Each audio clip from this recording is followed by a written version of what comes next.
Welcome to the HR on the Offensive podcast, brought to you by Lace Partners.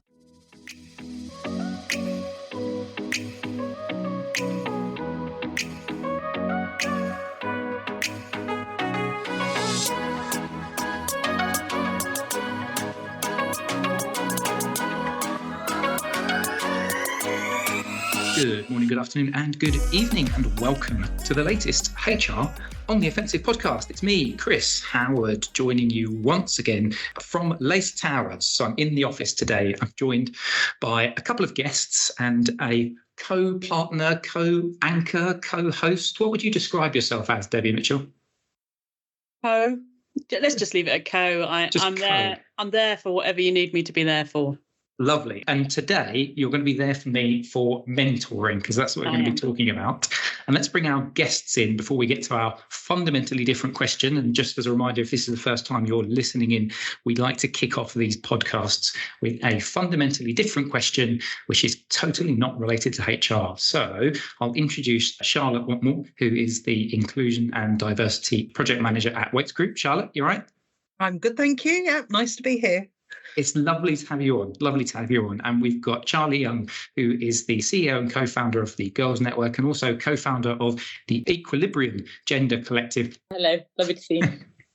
Lovely to have you on. Lovely to have you on. Right, I'm going to start off with our fundamentally different question, and I'm going to start with you, Charly, seeing as you were the last person that I introed. So Tetley tea bags, Tetley the company, has been monitoring, this is in the BBC News at the time of us recording this Thursday that we are recording, Tetley tea bags have been saying that they are monitoring on a daily basis their suppliers of tea bags coming into the UK, because as we all know, us Brits, us UK citizens, we love tea. And I can imagine there's lots of people that have quite a lot of worries about where they're going to have their tea from, particularly if they're brand loyal to Tetley. So my fundamentally different question to kick us off, Charly, is what is the one branded item, food or drink base, that if you were to suddenly read an article to say they're monitoring imports and you may soon run out, what could you not do without?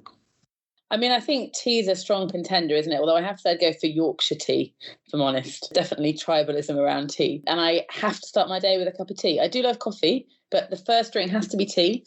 I got into quite an indulgent habit over lockdown of having a cup of tea in bed before I got up. So I have continued setting my alarm earlier than I need to, just so I can have my cup of tea in bed. So if there was a shortage of Yorkshire tea, that would be a nightmare. I did have a panic actually over Christmas. I discovered a lovely cured sausage called fouette that seems to be sold in a few supermarkets. We formed a probably not very good for us habit of having quite a lot of fouette at home. And then just before Christmas, we couldn't find it anywhere. So I had a genuine panic that fouette was like, there was a shortage around the world. It wasn't going to come back. Thankfully, it's appearing in supermarkets again. So we're all right for now. But there we are, food and a drink. I was going to say it wasn't the middle of a certain supermarket that should obviously be nameless in this particular podcast. Right. It wasn't in the middle of that particular supermarket, was it? So that therefore you get a little taster of it and then you never see it again. Yeah, no, thankfully not. Thankfully it's returned. Although they tease you with those, don't they? Here's something you might want. They really do. But no more. Absolutely do. They absolutely do. Charlotte, what can you not do without? Well, I'm not particularly brand loyal, but one thing that I really love, and this is going to be controversial because this is a lover or hater, is absolutely Marmite. You know, I love it on my crumpets. I love it on toast. I cook with it.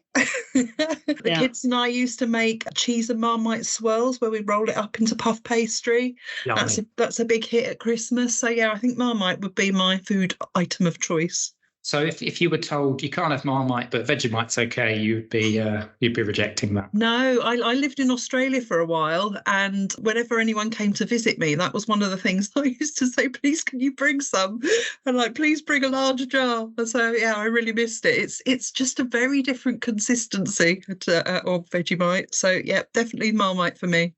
Interesting. I love Marmite, so I'm in your camp. I'm definitely. Debbie, are you a Marmite lover? And then what could you not do without?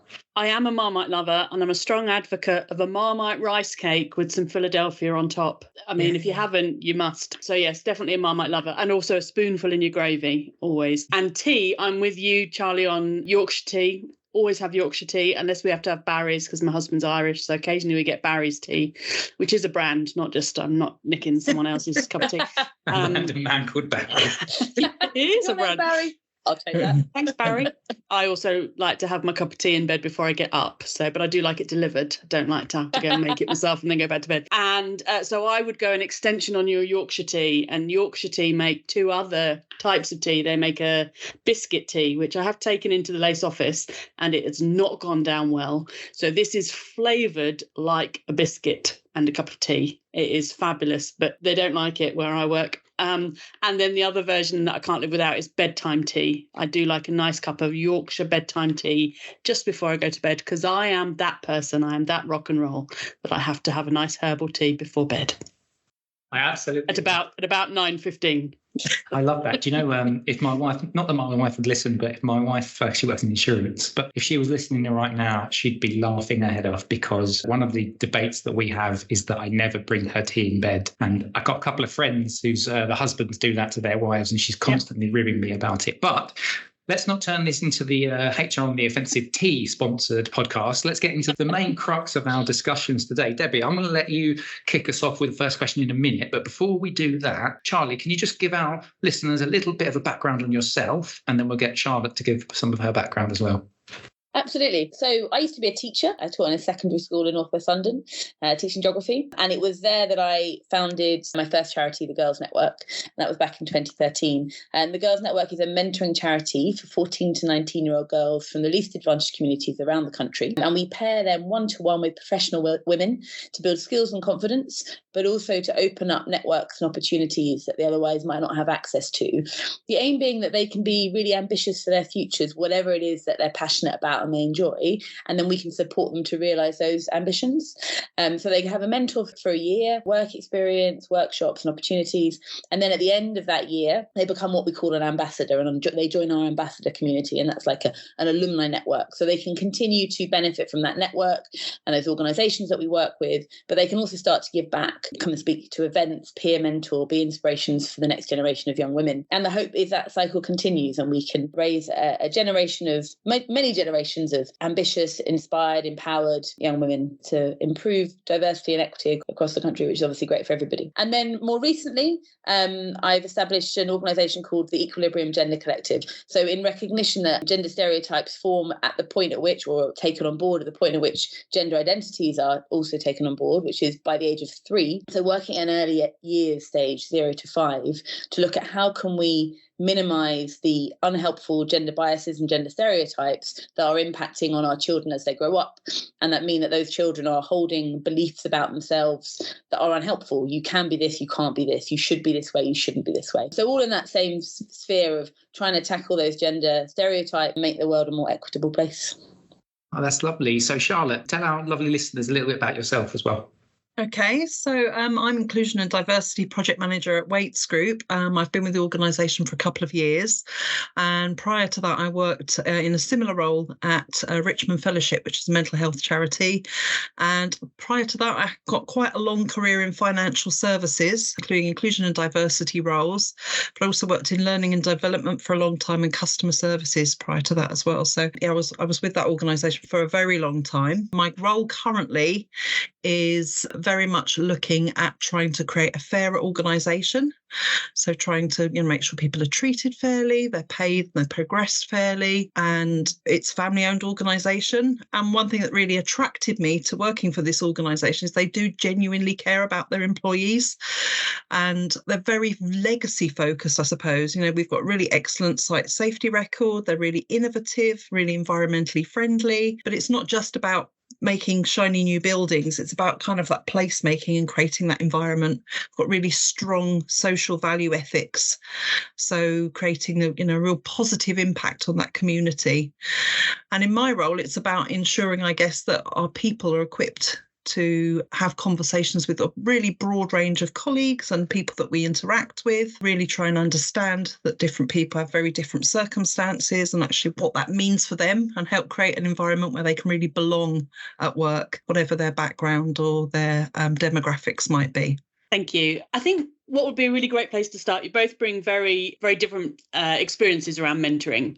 And I think it would be really good to start with what we think or how we might describe what mentoring actually is. So almost a back to basics, right? And I think there's different interpretations of it and different ways that it's used. I don't personally get hung up on those kind of definitions. I think what works. But I'd just be interested in, Charly, we'll come to you first, but what is your definition or your explanation around what mentoring is and what value it brings? And then we'll ask Charlotte to do the same. Thank you. Yeah, and I think you're right. I think it takes lots of different forms and there's lots of discussion about exactly what it is. To me, with mentoring, the mentor has some experience or knowledge that can help the mentee generally in a transition or something they're focusing on, something they're trying to achieve. So it's a period of time or something they're trying to achieve, and that mentor can share their experiences and their knowledge to help that mentee. That said, I think it's always a two-way thing, regardless of who has the knowledge and experience. It's always learning both ways. And then it takes different forms in different contexts. So you obviously have formal and informal mentoring. I say obviously, nothing's obvious. You have formal and informal mentoring. Formal mentoring tends to be much more structured. But when you ask people, have you had a mentor before? They'll often reference somebody that was perhaps more of an informal mentor. They never had an agreement that you will be my mentor. And people often reference older relatives, for example. You know, my grandma was a mentor to me, or my first boss was a mentor to me. And sometimes that's an informal arrangement, but there's that sharing of learning and experience and sort of caretaking. What we found working sort of at the teenage age, there's a lot going on there. And so our mentors, we call them mentors, but they do an awful lot of things. And there are some lovely sort of matrix diagrams that describe the range of things that you might be for that person. So you might play the mentoring role, but actually particularly for a young person when they've had a lot going on, sometimes you might take more of a informal counsellor role. You're there just to listen. They need to get something off their chest before they engage in the mentoring session. You might be more coaching for them. You might use coaching skills to get them to come to solutions, or you might be a champion for them and be an advocate for them in a place. So I think for young people particularly, but probably in all circumstances, what you call a mentor is probably doing more than just mentoring. So that's how I understand it and would explain it, I suppose. Thanks. Charlotte, how about yourself? I think for me, the way we use mentoring is much more career focused. So it's getting people to think about where are they now, where do they want to be and what's their plan. And I think utilising someone who's got either the similar professional career or maybe actually completely different and is actually adding a completely different viewpoint can be really helpful. I've also worked with younger people and I agree there is a real diverse range of things that you can bring to that type of mentoring. One thing that we're also looking at is reverse mentoring. So actually the mentoring relationship's quite different. It's where you've got more junior employee actually helping a more senior employee understand, you know, maybe their privilege and their advantages and the biases that they've maybe not thought about previously, to get them actually to be able to make change in the organisation. So that can be quite an empowering relationship for the mentor, but it can also really, really support the mentee in perhaps ways they didn't anticipate.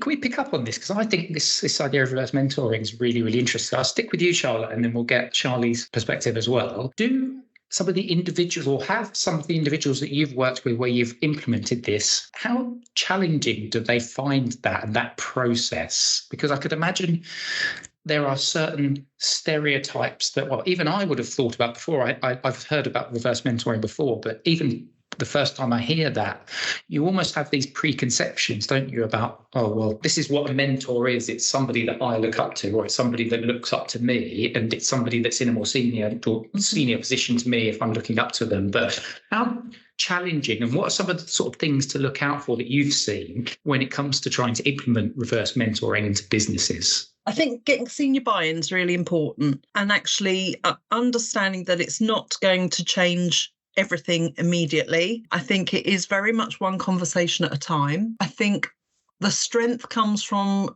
having that relationship over a longer period. So initially we were running it for 6 months and we realised that our pairs were just really at that point where they'd really developed that deep trust. So actually running it over a longer period works much better. So now we run it over the period of a year. I think setting boundaries, I think that's really important. And I think from the mentor's point of view, you know, it doesn't guarantee them a promotion or a pay rise. And if that's what they're looking for, that's possibly not the right route. But it really does give them access to understanding what leadership pressures there are and how a leader makes decisions, how a leader might be strategic. I think from the mentee's point of view, they probably worry about saying the wrong thing. We've had 6 cohorts and they've all focused on race and ethnicity previously. So I think that's a real concern for senior leaders. They don't want to say the wrong thing and offend someone. So actually those kind of boundaries at the beginning about let's have that really open conversation. Let's put everything on the table. Let's accept that if we're asking questions, that's coming from a place of wanting to understand, perhaps, rather than wanting to offend. And that, I think that really helps. But they are so positive about it. I think a lot of people, when you think about privilege, and we talk about this a lot in the inclusion and diversity space, when you think about privilege, most people think about like Downton Abbey. Most people don't consider themselves to be privileged. They haven't had a private education. They don't live in a big country pile. They don't have no concerns about worry whatsoever. And a lot of our senior leaders started as apprentices. They have really worked their way up. So they don't consider themselves privileged. But actually, if you add race onto that, for example, race and ethnicity onto that, and you start talking about the barriers that people have experienced in the workplace because of the colour of their skin, and they start to see that actually it's not as straightforward as I thought it was, and actually there are real barriers. And I think that has opened up some really great conversations, some really great relationships, to the point now where our senior leaders will say, right, I'm thinking of doing this with my organisation. How will this land? Or how would you phrase this? I need to talk to this colleague, and I don't want them to take this the wrong way. I want this to be a positive conversation. So they will lean on those mentors completely differently. And then for the mentors, they've got to tap into a senior person in the organisation to say, this is an issue for me. This is a barrier. What tips can you give me to overcome this barrier and progress my career, or whatever it is they want to do? Yeah, Charly, just from your perspective, your kind of experiences of reverse mentoring, that'd be great.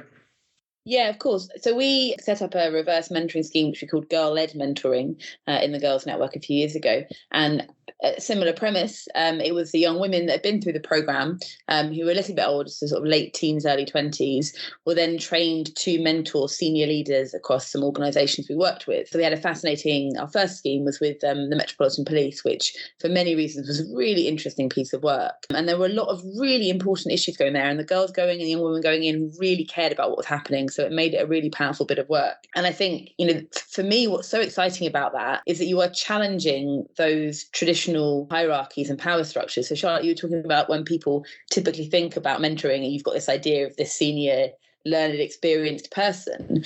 And it's challenging, well, where does experience lie? Where does value lie? And actually there is experience and value that is lying in these young women that the senior leaders don't have. So you're kind of switching where that power lies. And it's exciting to think that actually those young people can get close to the levers of power to bring about change. So that's what really excited me about it. I think another point you made, Charlotte, that is really important is about that power dynamic between those two people, and how important it is to be aware of that and the intersectionality of that. So actually, when you're a senior person, you do have more power. There is a dynamic there. And I think we found it was so important to make sure we were supporting the mentees in that, and that the mentors in that, and the mentees, the senior leaders, really understood that they still held the power in many ways in that relationship. And so I think as long as you're aware of that and can work with it, it can be a really, really powerful relationship and have brilliant results from it. I'd love to ask Charlotte in just a second about how you do some of that, get some of that sort of clarity for the different roles. So how do you make sure that power balance is right? But I just wanted to reflect before we do that on the interesting concept around the influence that those mentors will have when they're reverse mentoring. So more junior members of the organisation, or younger, whatever the kind of demographic is.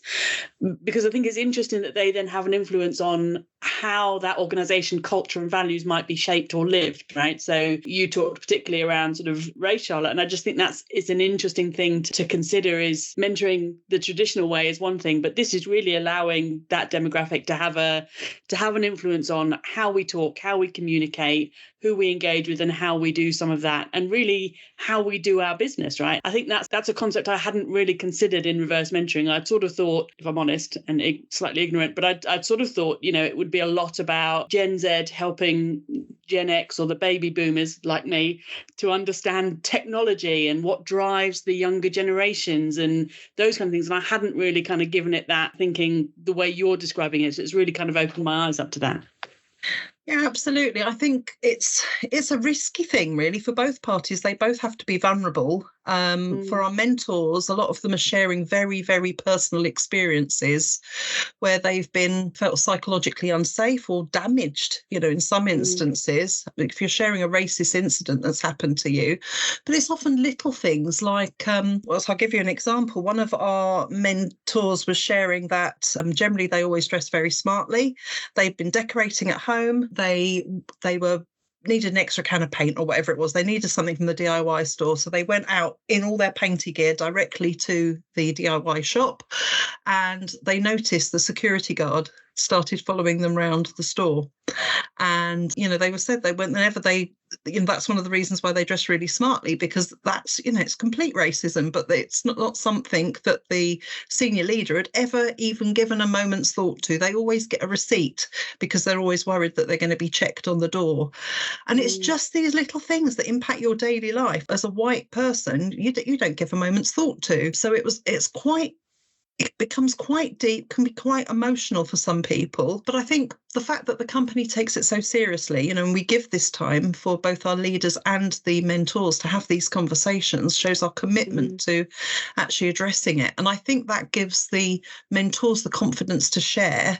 And a lot of them have said they've shared things with their mentee that they've never ever shared before, and actually to be encouraged to talk about race has actually been quite healing for them.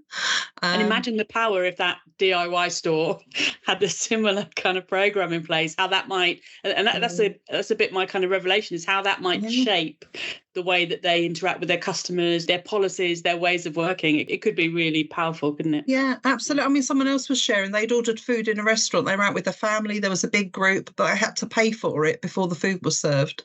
And again, that's just not my experience. You just don't hear things like that. So, you're actually hearing real life stories. And it's very hard to say, we're not racist in this country, when you have a person sitting in front of you giving you their genuine lived experience of what that can look like. So it's been really, really powerful, I think.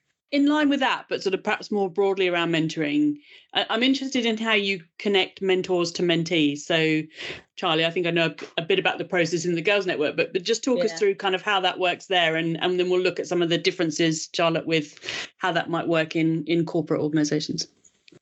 So we take applications from the young women that are the mentees and the women that come on as mentors. And some of that sort of putting yourself forward is because you're entering into relationships. There needs to be that level of commitment and willingness on both sides. For the young women, we describe to them what mentoring is, what the benefits are. I think a lot of people, as we spoke about at the beginning, actually defining what mentoring is really helpful for everybody. I think particularly the young people that have had less time to come across this and understanding the benefits of it. We also get some young women that have been on the programme before to talk about the benefits as well, and how it's helped them and how they've got the most out of it. And then we encourage women from partner organisations as well as individuals to come on board as mentors. And for us, one of the things that's really important is we get a real diversity of mentors, so that for the mentees, they can see somebody that they can relate to being successful in the kind of life they aspire to. So it's that kind of you can't be what you can't see idea, and being able to see representation amongst the mentors is an important part. For us also, we then want to understand why the mentor wants to mentor and understanding that motivation. The safeguarding part is particularly important when you're working with young people, being aware of biases that might come in. Obviously, everybody carries biases,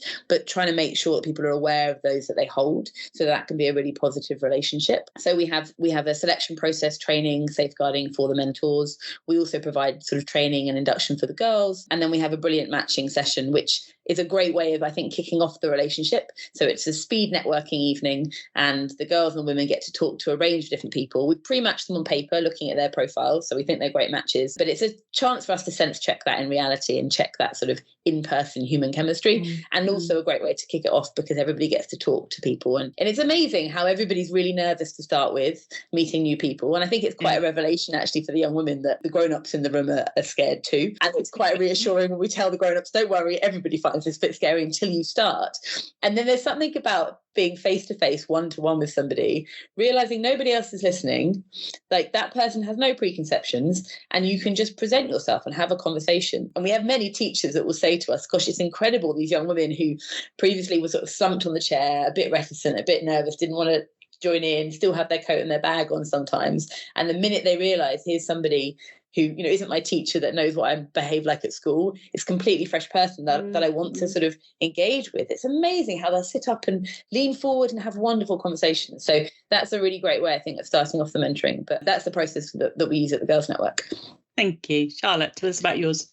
So slightly different. So we look at motivators. So what is the mentee trying to get out of the session? What is it they want to know? Similarly, what does the mentor feel that they can offer? We look at some of that as well. And what are their goals? What are they hoping to achieve from the relationship? Geography plays a big part for us. We're a nationwide organisation, and we know from having run 6 sessions previously that people really like to get together face to face. You know, you can do this virtually, and the programme is based on being virtual, but we know better conversations happen when people meet up face to face. So we look at geography as well. And with that, when they're meeting face to face, it's the opportunity to get on site and actually see different parts of our business. That's really helpful to individuals. The mentors really appreciate that. And then we run training for the mentors and the mentees, which is quite comprehensive. It's mandatory. You have to have attended it. And that's to really help both parties understand what the other is nervous about, I suppose. And that really helps set that scene. And again, exactly as Charly said, you know, that confidence piece for both parties is really, they are really nervous about, you know, what they might say, getting it wrong, or how it's going to work, what if they don't like each other, all of these things. And I think the big thing for me is about getting that commitment. That's another key thing for all of these programs. You always get most out if you put a lot in, but, you know, gaining that commitment from both parties is really important. I think it makes people feel really valued as well in that sense, doesn't it? Because actually, where you're both nervous and you're giving a lot of yourself, for that other person to understand the commitment and then to be present and turn up every time is a really powerful message about them being invested in you. I think that's really key. And yeah, I think, as you were saying, Charlotte, that the kind of idea of certainly in a formal mentor setting, getting to know that person, understanding their particular fears and concerns, and you might have all the kind of programming and structures and things to cover around it, but the fundamental is who is the person that you are mentoring or being mentored by, and getting to know them and being very human centered in the way you approach it, because that's where you build a relationship, and that's what essentially a mentoring relationship is. It's a relationship, and it's about people.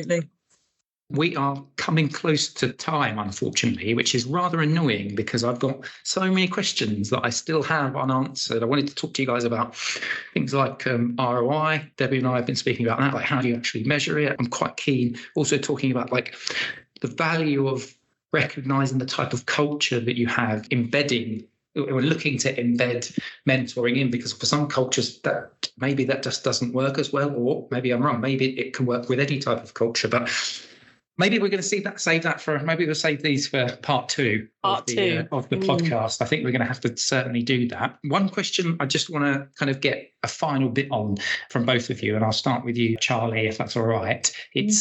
We've done 30 odd minutes of the pod today. We've only really just scratched the surface. But if there's one piece of advice for somebody, a HR director that's listening in, or a chief people officer that's thinking, this is either something that we're doing, but maybe we can improve on from a mentoring perspective, or this is something I want to start embedding in. Is there any kind of quick nugget that you want to leave somebody with? If you only do one thing, try and think about doing this right now. Only one thing. That's a tough challenge, Chris. I'll try and be concise. I think there are, to not follow your rule, a couple of things. I think straight from the off, at least I'm honest. I think if you're setting up a mentoring program or want to, think about how you do it and do it thoroughly. Think about the purpose, get buy-in from a senior level and really make it work. I think if you do it in a half-hearted way, you risk doing more damage than good. There are lots of great examples out there. There are lots of people doing it well you can learn from. So think about and be really intentional about how you set it up. The other thing I would say is encourage your mentors and your mentees to mentor elsewhere as well. We've seen real power in organizations that have had internal mentoring programs, and then their mentees join our Girls Network mentoring program and mentor somebody else, and passing it on and using what you learn. I think that really augments that process and makes everybody, mentor and mentee, feel great about that and give them a chance to put things into action. I think it's a really powerful thing. So everybody should mentor and be mentored. Yep, and given that Charly decided to break my rules, if you want to do, you can do one, Charlotte, or you can do two. I mean, if you want to, you can say, I've got 17 things that we need to go through, but maybe just keep it to one or two, if that's all right. I could probably come up with 17, but I'll stick to maybe a couple. So I think the key thing for us is following the data. So one thing I haven't talked about today is our Mentoring Circles program, which is a program for mid-level women who are mentored in a peer group by senior leaders. And one of the reasons we did that was when we looked at our employee survey data, we could see that our women felt a little bit more isolated, were not necessarily connecting with other women. They're often the only woman on site, for example, and some of them felt a bit stuck in their careers as well. So we looked at that kind of data, and that helped identify who should be invited and in which roles. And then obviously the outcome of that is then you're actually able to speak to those specific concerns that those women had. So actually that helped us really target some of the materials that supported the programme as well. So it was really quite targeted in its approach. No, that's absolutely brilliant. As I said, we are basically on time, which is really frustrating because, like I said, I've written down about 5 or 6 questions that I didn't even manage to get to. But Debbie, thank you very much for co-hosting with me today, or coing. Thank you, coing. Yeah, thank you very much. I feel like we spent too long up front talking about tea and Marmite. Yes, I do. Lesson learned. I've faux pas on that one. But Charly, it was absolutely fantastic having you on. Thank you very much for joining us. We'll get you back for round 2. Please do. Thank you.